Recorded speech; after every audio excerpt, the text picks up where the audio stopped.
एक राजा था जिसकी 7 रानियां थी, लेकिन उसकी कोई संतान नहीं थी। इस कारण वह राजा बहुत अधिक चिंतित और परेशान रहता था, विशेष रूप से जब वह अपनी मृत्यु के बारे में सोचता था कि उसके बाद उसकी विरासत और साम्राज्य का क्या होगा। तभी एक दिन एक गरीब फकीर राजा के दरबार में आया और उसने राजा से कहा, तुम्हारी प्रार्थना सुन ली गई है और तुम्हारी इच्छा अवश्य पूर्ण होगी। तुम्हारी रानियों में से एक को शीघ्र ही पुत्र रत्न की प्राप्ति होगी। जब राजा ने फकीर की बात सुनी तो उसकी प्रसन्नता की कोई सीमा नहीं रही। उसने इस शुभ अवसर की तैयारी के लिए अपनी प्रजा और पूरे साम्राज्य को तैयार रहने का आदेश दिया। इसी बीच 7 रानियां शानदार विलासालय में आराम पूर्वक अपने सैकड़ों दासियों की सेवा में रहती थी। उनके हृदय को तृप्त करने के लिए हर प्रकार के स्वादिष्ट पकवान और मिठाइयों की भी सुंदर व्यवस्था की गई थी। अब राजा को शिकार करने का बहुत अधिक शौक था। एक दिन शिकार पर जाने से पहले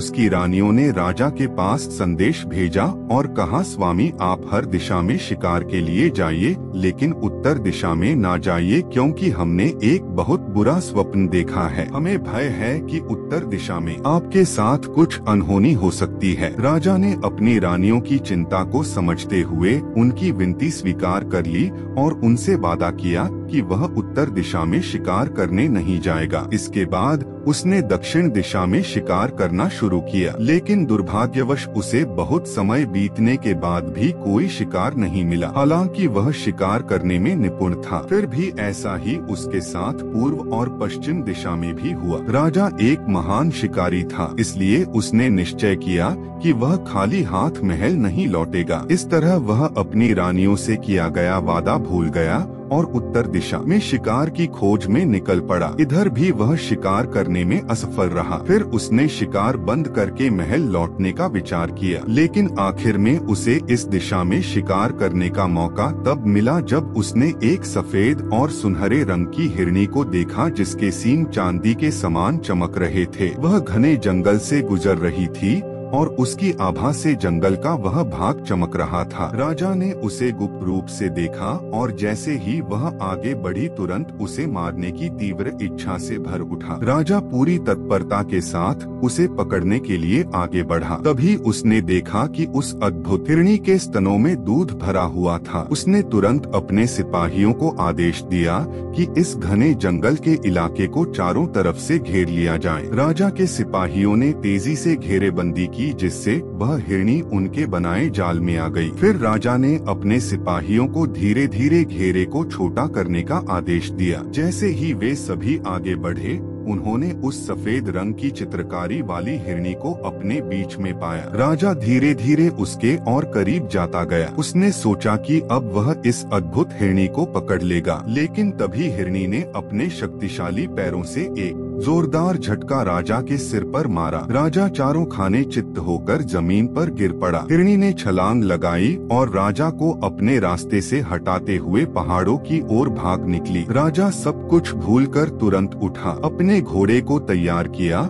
और पूरी शक्ति व गति से हिरनी का पीछा करने लगा। घोड़ा चौकड़ी भरने लगा, जिससे राजा के सभी सेवक पीछे छूट गए। राजा हिरनी को देखकर पहले कभी किसी शिकार के पीछे इतना अधिक वशीभूत नहीं हुआ था। कुछ समय में ही राजा ने खुद को एक संकरी घाटी में पाया, जहां से बाहर निकलने का कोई रास्ता नहीं था। उसने अपने घोड़े की लगाम खींचकर उसे रोका। सामने एक साधारण सी झोपड़ी थी। राजा ने भीतर झांका, क्योंकि लंबी यात्रा और घुड़सवारी के कारण वह बुरी तरह थक चुका था और पसीने से तरसा। राजा झोपड़ी के अंदर गया और पानी मांगा। झोपड़ी के भीतर एक वृद्ध औरत अपने चरखे पर ऊन काट रही थी। उसने अपनी पुत्री को बुलाते हुए राजा के अनुरोध का उत्तर दिया। तभी भीतर के कमरे से एक अत्यंत सुंदर युवती बाहर आई। उसकी सफेद चमड़ी और सुनहरे बालों को देखकर राजा चकित रह गया। उसे इस साधारण झोपड़ी में इतनी खूबसूरत लड़की को देखकर आश्चर्य हुआ। लड़की ने राजा के पास आकर उसके मुंह से पानी से भरा मग लगाया। राजा पानी पीते हुए लड़की की आंखों में देखने लगा। तभी उसे एहसास हुआ यह कोई और नहीं बल्कि वही सफेद हिरनी थी, जिसकी सुनहरी सफेद चमड़ी थी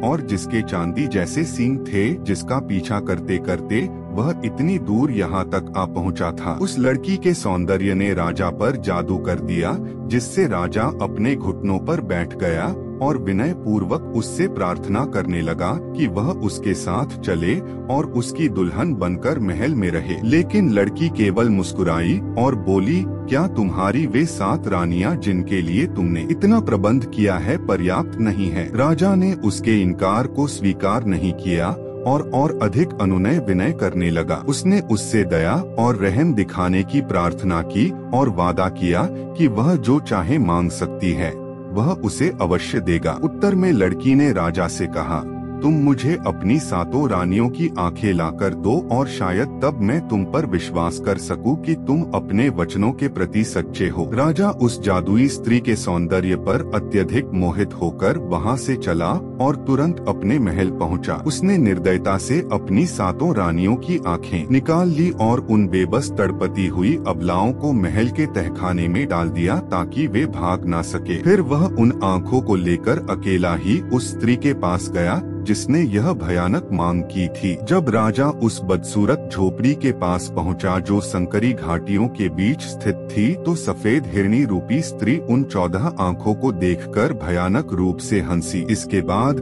उसने उन सभी आंखों को एक धागे में पिरोकर एक हार बना लिया और उसे अपनी वृद्ध माँ के गले में डाल दिया। फिर उसने अपनी माँ से कहा, इसे हमेशा अपने गले में पहन कर रखना जब तक मैं राजा के महल में रहूंगी। इसके बाद वह अपने जादू के प्रभाव से राजा की पत्नी बन गई। राजा ने अपनी 7 रानियों के सभी बहुमूल्य बेशकीमती आभूषण और सुंदर वस्त्र उसे दे दिए जो पहले वे रानियां पहनती थी। साथ ही उसने उन 7 रानियों का महल भी उसे रहने के लिए दे दिया। 7 रानियों की सभी दासियों को उसकी सेवा के लिए नियुक्त कर दिया गया। इस प्रकार उस स्त्री ने वह सब कुछ प्राप्त कर लिया जिसकी उसे लालसा थी। बहुत जल्द ही 7 कुंठित, लाचार, बेसहारा, असहाय रानियां जिनकी आंखें उनके पति राजा द्वारा निकाल ली गई थी और जिन्हें कैद में डाल दिया गया था, अपनी नीति को भुगत रही थी। उन रानियों में से सबसे बड़ी रानी ने एक बच्चे को जन्म दिया। वह एक अत्यंत सुंदर लड़का था। बाकी रानियां जो पहले से ही पीड़ा में थी, बड़ी रानी के सौभाग्य को देखकर उससे अत्यधिक ईर्ष्या करने लगी। पहले तो वे उस सुंदर लड़के से भी अप्रसन्न थी, लेकिन जैसे ही उसने सिद्ध कर दिया कि वह उनके लिए बहुत उपयोगी है, उन्होंने उसे पसंद करना शुरू कर दिया और उसे अपने बेटे की तरह मानने लगी। थोड़े ही समय में जब वह तहखाने में इधर उधर घूमने लगा, तो उसने अपने हाथों से तहखाने की छत को खुरच कर एक असाधारण कार्य किया। पहले उसने एक छोटा सा छेद बनाया, फिर उसे धीरे धीरे बड़ा कर दिया। अंततः वह उसमें से घिसट कर रेंगते हुए बाहर निकल गया। कुछ घंटों तक गायब रहने के बाद जब वह वापस आया तो अपने साथ मिठाइयाँ और खाने पीने का सामान लाया। उसने वह सामान बराबर बांटकर अपनी 7 अंधी माताओं को दिया। जैसे जैसे वह बड़ा हुआ, उसने दीवार के उस सुराख को और बड़ा कर लिया और हर दिन उसमें से बाहर जाता और वापस आता था। बाहर वह छोटे बच्चों के साथ खेलता था। सभी दूसरे बच्चे उसे छोटू छोटू कहकर बुलाते थे, लेकिन उनमें से कोई नहीं जानता था कि यह बच्चा कौन है। फिर भी हर कोई उसे पसंद करता था। वह लड़का पूरी तरह से मजाक या हरकतों और कलाबाजियों से भरा हुआ था। वह बहुत रूपवान और आनंदित रहने वाला था। वह निश्चित रहता था कि उसे इनाम में बिस्कुट, मुट्ठी भर भुने हुए अनाज, मिठाइयाँ या भोजन की अन्य सामग्री जरूर मिलेगी। जो भी वस्तुएं उसे इस प्रकार मिलती, वह उन्हें अपनी 7 अंधी माताओं के पास ले आता, जिससे वे तहखाने में जीवित रह पाती। जबकि बाहरी दुनिया यह समझ चुकी थी कि वे रानियां भूख प्यास से पीड़ित होकर बहुत पहले ही तहखाने में मर चुकी है। आखिरकार जब वह लड़का पूरी तरह से युवा हो गया तो एक दिन उसने अपना तीर और धनुष लिया और शिकार खेलने के लिए बाहर निकला। चलते चलते जब वह महल के पीछे से गुजर रहा था तो अचानक उसकी नजर उस कुरूप सफेद हिरनी जो अब रानी बन चुकी थी पर पड़ी। वह भले ही शानदार और अतुलनीय थी, लेकिन उसकी कुरूपता स्पष्ट थी। उसी समय उसने देखा कि कुछ सफेद कबूतर महल के संगमरमर से बने बुर्ज के आसपास उड़ रहे थे। उसने वहीं से अपने तीर और धनुष से निशाना साधकर एक सफेद कबूतर को मार दिया। वह कबूतर हवा में चक्कर खाता हुआ उस रानी के करीब खिड़की के पास आकर गिर गया जहां सफेद रानी बैठी हुई थी, और वह किसी से विवाह नहीं करना चाहती। जो भी युवा उससे विवाह करने के लिए जाता है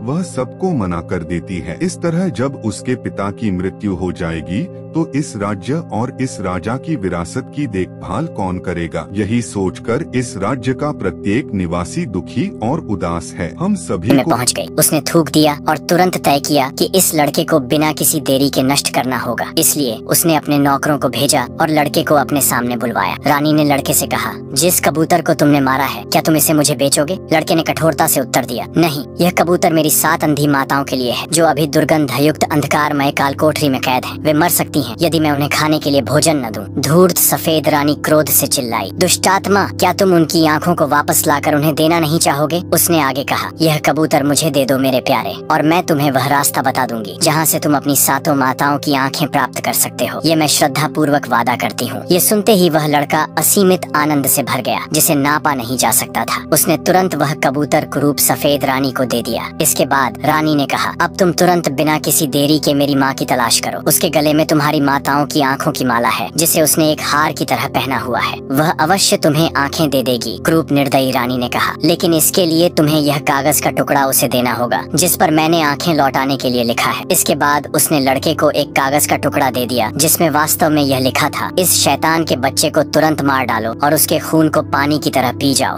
7 अंधी रानियों का बेटा अभी तक पढ़ना लिखना नहीं जानता था, इसलिए उसने उस कागज के टुकड़े को बहुत संभाल कर अपने पास रख लिया और सफेद रानी की माँ की तलाश में निकल पड़ा। जब वह यात्रा कर रहा था उसी बीच वह एक ऐसे नगर में पहुंचा जहां उसने देखा कि वहां के सभी निवासी बहुत अधिक उदास और निराश थे। फिर उस लड़के ने उन सब से पूछा, क्या बात है, यहाँ सब दुखी और उदास क्यों हैं? सभी ने उत्तर दिया, यहाँ के राजा की केवल एक संतान है जो एक लड़की है और वह किसी से विवाह नहीं करना चाहती। जो भी युवा उससे विवाह करने के लिए जाता है वह सबको मना कर देती है। इस तरह जब उसके पिता की मृत्यु हो जाएगी तो इस राज्य और इस राजा की विरासत की देखभाल कौन करेगा? यही सोचकर इस राज्य का प्रत्येक निवासी दुखी और उदास है। हम सभी को यह सता रहा है कि राजकुमारी को हमारी चिंता बिल्कुल नहीं है। वह कहती है कि वह उसी लड़के से विवाह करेगी जिसकी 7 माताएं होंगी। जब से इस बारे में सुना है राजा बहुत अधिक उदास और परेशान है। इसलिए राजा ने आदेश दिया है कि जब भी कोई नया आदमी इस नगर में आए उससे पूछताछ की जाए और उसे राजकुमारी के समक्ष प्रस्तुत किया जाए। इस समय लड़का बहुत अधिक अधीरता और बेचैनी महसूस कर रहा था क्योंकि वह अपनी माताओं की आंखों को खोजने के लिए जल्दबाजी में था। इसलिए उसने जल्दी से उन सबको कहा, मुझे राजकुमारी के महल में ले चलो। जल्दी ही जब राजकुमारी ने उसको देखा तो वह लज्जावश शर्माते हुए अपने पिता राजा की ओर मुड़ी और कहा, प्रिय पिताजी, यही मेरी पसंद है। ऐसा आनंद का उत्सव वहाँ पहले कभी नहीं मनाया गया था जैसा इस समय मनाया जा रहा था। लोग प्रसन्नता से ऐसे झूम रहे थे जैसे पागल हो गए हों। लेकिन 7 रानियों के बेटे ने कहा, मैं तब तक राजकुमारी से विवाह नहीं कर सकता जब तक मैं अपनी माताओं की आंखें प्राप्त कर उन्हें दोबारा दृष्टि नहीं प्रदान कर देता। जब उसकी सुंदर दुल्हन ने यह सुना तो उसने अपने पति से वह पर्चा दिखाने के लिए कहा क्योंकि वह बहुत अधिक पढ़ी लिखी, बुद्धिमान और चालाक थी। जब उसने विश्वासघाती और छल कपट से भरे शब्दों को पढ़ा तो उसने पहले कुछ नहीं कहा। फिर उसने एक वैसा ही कागज का टुकड़ा लिया और उस पर इस प्रकार लिखा, इस लड़के का ध्यान रखना और इसे इसकी सभी इच्छित वस्तुएं दे देना। इसके बाद उसने वह पर्चा 7 रानियों के बेटे को वापस दे दिया। चूँकि वह लड़का उतना बुद्धिमान नहीं था उसने बिना कुछ सोचे समझे उस पर्चे को अपने पास रख लिया। लगभग 1 साल बाद वह लड़का उस बदसूरत झोपड़ी के पास पहुँचा जो संकीर्ण घाटियों के मध्य में थी, जहाँ सफेद जादूगरनी की माँ रहती थी। वह एक घिनौनी और भद्दी औरत थी। जब उसने उस पर्चे को पढ़ा तो उसने अप्रसन्नता के साथ भयानक चेहरा बनाया, विशेष रूप से जब लड़के ने आंखों का हार मांगा। फिर भी उसने कहा, कोई बात नहीं, और अपने गले से हार निकालकर लड़के को दे दिया। लेकिन उसने यह भी कहा, इसमें केवल 13 आंखें ही हैं क्योंकि एक मैंने पिछले सप्ताह किसी को दे दी थी। लड़का जितनी भी आंखें पा सका उसे पाकर बहुत प्रसन्न था, इसलिए वह जितनी जल्दी हो सके अपनी माँ के पास घर लौटने के लिए वहाँ से चल पड़ा। उसने 2-2 आंखों की जोड़ी सभी 6 छोटी रानियों को दे दी और सबसे बड़ी रानी को केवल 1 आंख दी। फिर उसने कहा, मेरी प्यारी माँ, दूसरी आंख की तरह मैं हमेशा तुम्हारे साथ रहूंगा। इसके बाद वह राजकुमार महल के बुर्ज पर कबूतरों को देखा। उसने अपना तीर धनुष निकाला निशाना साधा और एक कबूतर को मार गिराया। वह कबूतर लुढ़कता हुआ सफेद रानी की खिड़की के पीछे जा गिरा। जब सफेद रानी ने बाहर देखा तो उसे अपनी आंखों पर विश्वास नहीं हुआ। उसने आश्चर्य से सोचा, क्या राजा का बेटा अब भी जीवित और स्वस्थ है? नफरत और घृणा से भरकर उसने क्रोध में रोना शुरू कर दिया। फिर उसने लड़के को बुलवाया और पूछा कि वह इतनी जल्दी कैसे लौट आया। जब उसने सुना कि लड़के ने 13 आंखों को कैसे प्राप्त किया और उन्हें 7 अंधी रानियों को लौटा दिया, तो वह अपने क्रोध को नियंत्रित नहीं कर सकी। फिर भी उसने अपनी जलन को छिपाते हुए खुशी दिखाने का नाटक किया और कहा, अगर तुम यह कबूतर मुझे दे दो तो मैं तुम्हें जोगी की अद्भुत गाय इनाम में दूंगी, जिसका दूध पूरे दिन बहता है और एक पूरे राज्य जितना बड़ा तालाब बना सकता है। लड़के ने बिना कुछ सोचे समझे उसे कबूतर दे दिया। इसके बाद सफेद रानी ने उससे पहले उसकी माँ से गाय मांगने के लिए कहा और उसे एक पत्र दिया जिसमें लिखा था, बिना किसी असफलता के इस लड़के को मार डालो और उसके खून को पानी की तरह छिड़क दो। जब 7 रानियों के बेटे के लौटने में देर हुई तो उसकी होने वाली पत्नी राजकुमारी ने उससे देरी का कारण पूछा। लड़के ने सफेद रानी द्वारा दिया गया दूसरा पत्र उसे दिखाया। पत्र पढ़कर राजकुमारी उसकी नियत को समझ गई, इसलिए उसने पहले की तरह पत्र के शब्द बदल दिए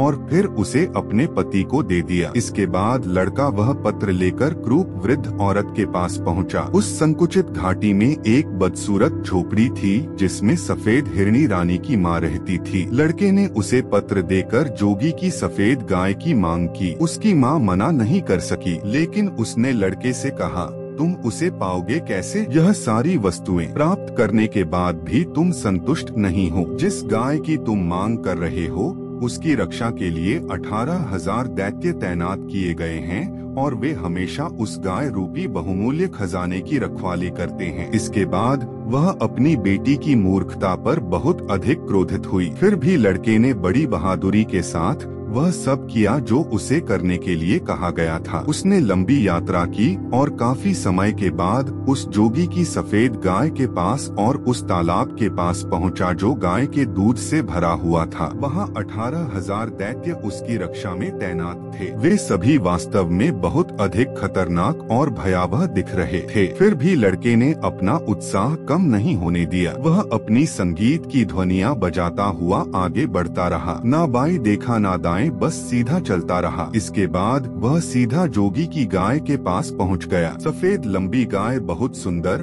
और अलौकिक गाय के पास स्वयं वहां तैनात सभी दैत्यों का राजा था, जो दिन रात गाय को धोता था और दूध उसकी थन से झड़ते हुए सीधे सफेद तालाब में जाता था जो पूरा दूध से लबालब भरा हुआ था। जोगी ने उस लड़के को वहां देखकर कर्कश आवाज में पूछा, तुम यहाँ क्या चाहते हो? लड़के ने वही कहा जो उस वृद्ध औरत ने उसे समझाया था। उसने कहा, मुझे तुम्हारी चमड़ी चाहिए। राजा इंद्र के नगाड़े को बनाने के लिए उन्होंने कहा है कि तुम्हारी चमड़ी उनके नगाड़े के लिए अति उत्तम होगी। यह सुनते ही जोगी कांपने लगा, क्योंकि किसी भी जीन जोगी में यह सामर्थ्य नहीं था कि वह राजा इंद्र के आदेश को नकार सके। वह लड़के के पैरों में गिरकर रोने लगा और कहा, यदि तुम किसी तरह मुझे छोड़ दोगे तो इसके बदले में मैं तुम्हें कुछ भी दे सकता हूँ। यहाँ तक कि अपनी सफेद गाय भी इस पर 7 रानियों का बेटा थोड़ा हिचकिचाने का बहाना करता रहा और अंत में तैयार हो गया। उसने कहा, चलो कोई बात नहीं, यह मेरे लिए बहुत मुश्किल कार्य नहीं है। जोगी की चमड़ी की तरह कहीं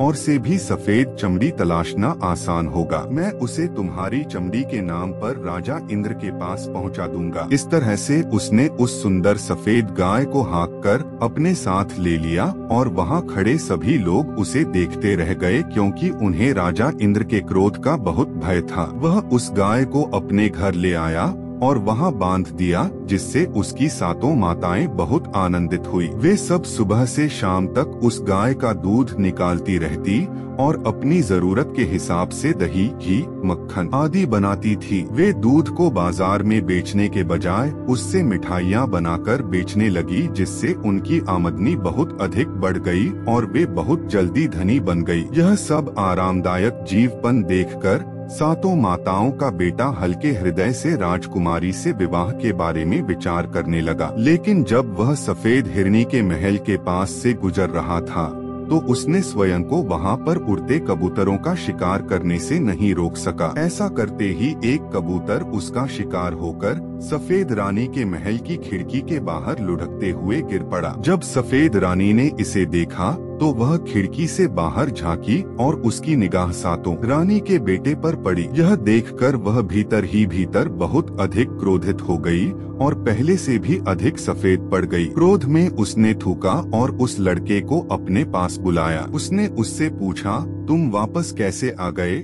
जब उसे पता चला कि उसकी माँ ने लड़के के साथ कितनी विनम्रता से व्यवहार किया और उसके कार्य को सिद्ध करने में सहायता की, तो यह सुनकर वह भीतर ही भीतर जलने लगी, लेकिन अपने चेहरे से यह व्यक्त नहीं होने दिया। इसके बजाय उसने प्रेम से मुस्कुराते हुए कहा, यह तो बहुत अच्छी बात है कि तुमने जोगी की सफेद गाय प्राप्त कर ली है। इसके साथ ही उसने कहा, यह कबूतर मुझे दे दो, इसके बदले में मैं तुम्हें लाखों टन चावल उगाने वाले विशेष बीज पाने का रास्ता बताऊंगी जो एक ही रात में उगाते हैं। यह सुनकर लड़का पहले से अधिक प्रसन्न हो गया और उसने वह कबूतर सफेद रानी को दे दिया। लेकिन इससे पहले रानी ने एक पत्र लिखकर लड़के को दिया जिसमें लिखा था, इस लड़के को मार डालो और कभी असफल मत होना, इसके खून को पानी की तरह बहा दो। लेकिन जब पत्र पढ़ने वाले ने इसे देखा तो वह इसके लिखने वाले के कुरूप मकसद को समझ गया। उसने एक बार फिर पत्र की सामग्री बदलकर सात रानी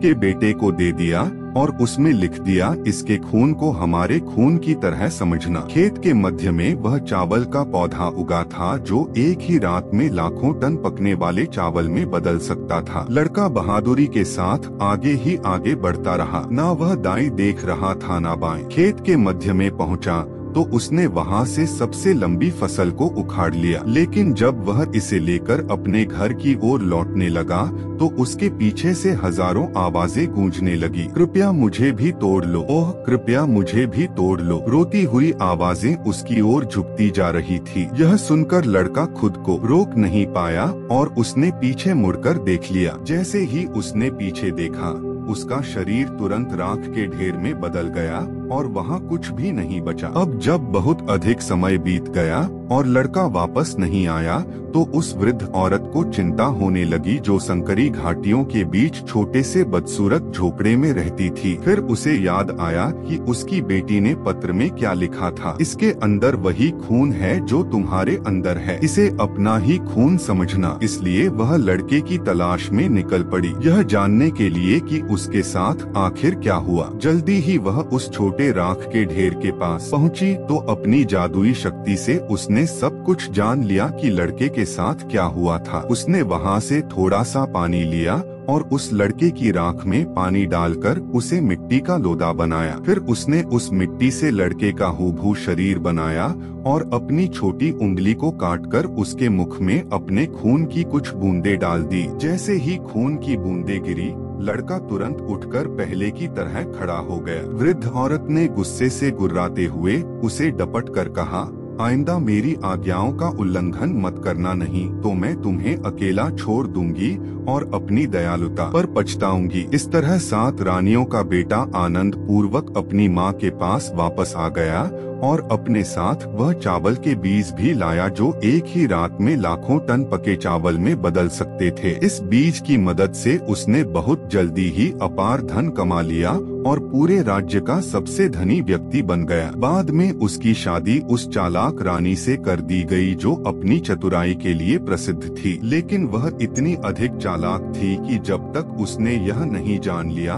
कि उसके पति का पिता कौन है तब तक उसे चैन नहीं आया। उसने कुरूप सफेद जादूगर हिरनी को दंड दिया और अपने लिए ठीक वैसा ही महल बनवाया जैसा पहले सात रानियों का था। फिर उस कुरूप सफेद हिरनी को निकालकर बाहर कर दिया गया और सातों रानियां फिर से उसी महल में रहने लगी। जब सब कुछ उसकी इच्छा के अनुसार हो गया तो उसने अपने पति से कहकर एक भव्य भोज का आयोजन करवाया, जिसमें पूरे राज्य की जनता और सभी सम्माननीय व्यक्तियों को आमंत्रित किया गया। जब राजा को 7 रानियों और उनके रहस्यमय बेटे के बारे में पता चला तो उसने अपनी गलती स्वीकार की और अपने पुत्र के निमंत्रण पर उत्सव में शामिल होने के लिए सहमत हो गया। राजा ने पहले भी उस रहस्यमय राजकुमार और उसकी अद्भुत संपत्ति के बारे में सुना था, लेकिन जब वह महल में प्रवेश कर सब कुछ देखा तो आश्चर्यचकित रह गया। वहाँ उसने देखा कि महल में हर चीज उसकी पिछली यादों का प्रतिबिंब थी। जब उसे विशेष रूप से सजाया गया और निजी हॉल में ले जाया गया तो उसने देखा कि 7 रानियां उसी शाही सिंहासन पर बैठी थी जहां उसने उन्हें आखिरी बार देखा था। उसी समय राजकुमार आगे आया, राजा के पैरों में गिरकर पूरी कहानी सुनाई। राजा यह सब सुनकर जादू के प्रभाव से हैरान रह गया और उसका क्रोध उस दुष्ट सफेद हिरनी पर फूट पड़ा जिसने इतने वर्षों तक उसे धोखे में रखा था। राजा ने हिरनी को दंडित कर मार डाला और उसकी कब्र बनवाई। इसके बाद 7 रानियां अपने शानदार महल में लौट आई और सभी लोग खुशी खुशी रहने लगे।